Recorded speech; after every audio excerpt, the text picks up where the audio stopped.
Hello, my lovely wildlife friends. I'm Kylie, and today we're unwrapping one of nature's sweetest deceptions.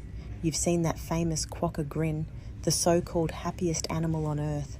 But what if I told you that smile is one of the biggest illusions in the animal kingdom?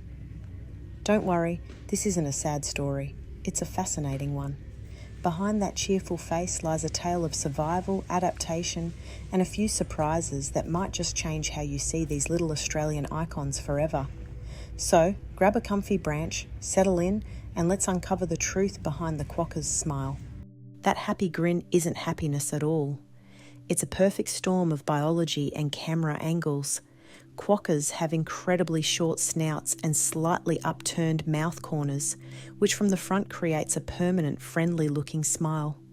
Then, at a warm day, like dogs, they pant to cool down, and that action pulls their lips back, exaggerating the grin even further. Finally, our selfie culture seals the deal. Those close-up, low-angle, wide-angle shots we all take enlarge their cheeks and push those mouth corners up, creating the perfect smiley shot. But here's the critical part. That smile doesn't reveal how they're feeling. It's just their face.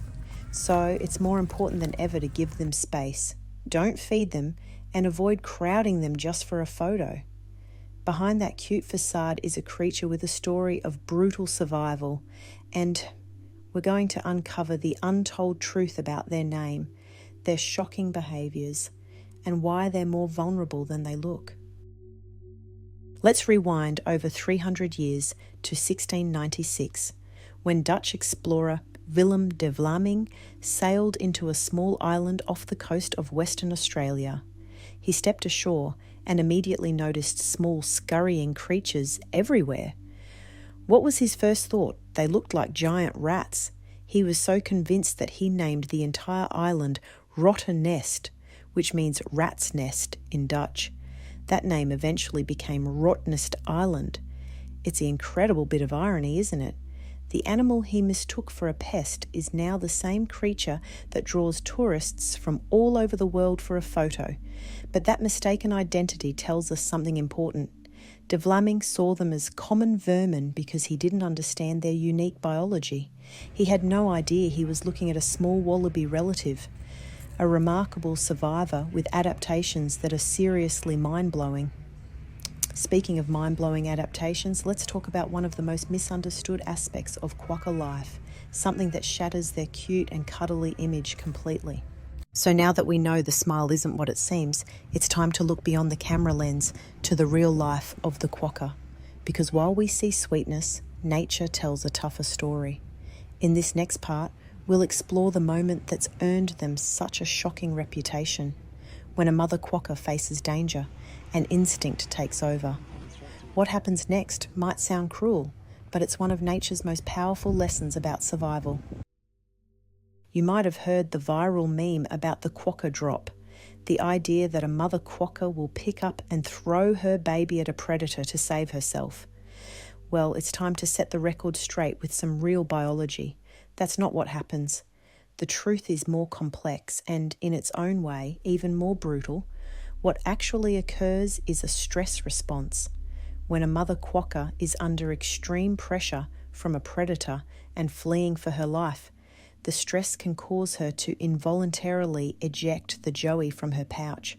It's not a deliberate overarm throw, it's a physiological reaction to terror.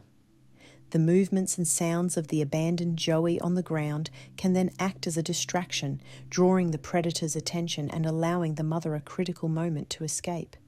This behaviour, known as pouch young ejection, is documented in field studies as a last resort survival mechanism shared with some other macropods. It's a harsh reality of life in the wild, a stark contrast to the friendly, harmless image we project onto them.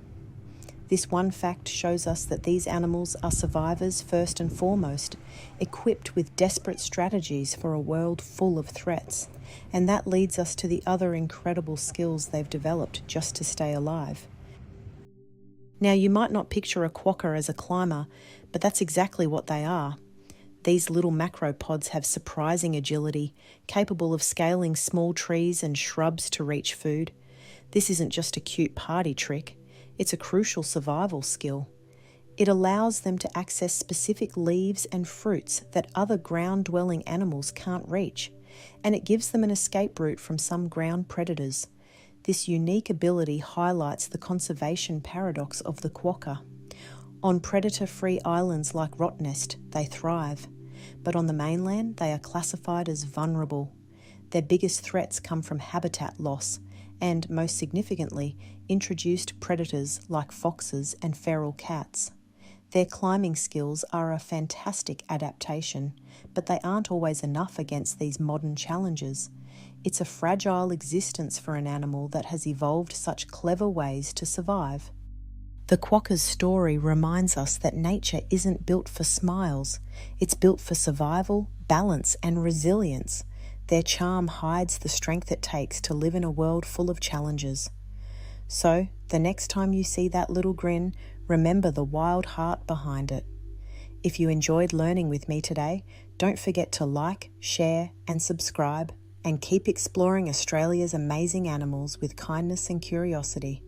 Until next time, this is Kylie, signing off with a gentle hug for all our wild friends.